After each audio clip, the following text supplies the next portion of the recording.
Iran's influence across the Middle East is bigger than most people realize. If you've ever heard of the Axis of Resistance, that's Iran's network of allies and partners stretching from Lebanon to Yemen and even reaching into Russia and China. But who's actually on Iran's side, who's playing both ends, and where does Iraq fit in? Let's break it down. First up, Hezbollah in Lebanon. This is Iran's most loyal non-state ally.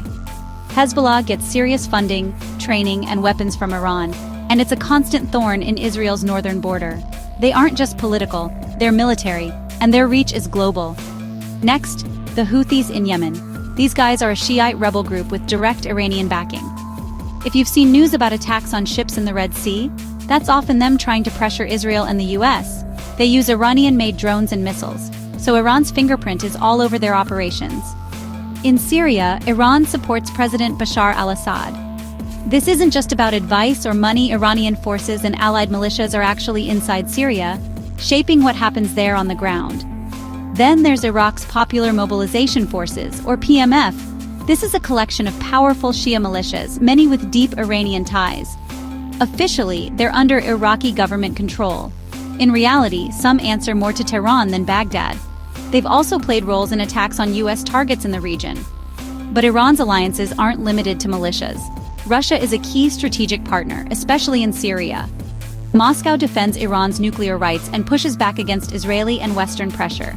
China is also a big player, buying Iranian oil and backing Iran in forums like BRICS, even as it avoids direct military involvement. And then there's rumored tech cooperation with North Korea missiles, drones, you name it. Now, let's talk about Iraq. It's caught in the middle. Officially, Iraq is neutral.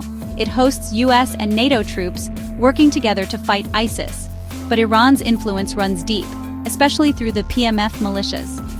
Iraq's government tries to balance both sides, but it's a tough act, sometimes leaning toward the West, sometimes closer to Iran. What about the rest? The US and NATO support Iraq's official government, providing military help and training. Saudi Arabia, the UAE, and other Gulf states, they're wary of Iran, but try to keep diplomatic ties open with Iraq.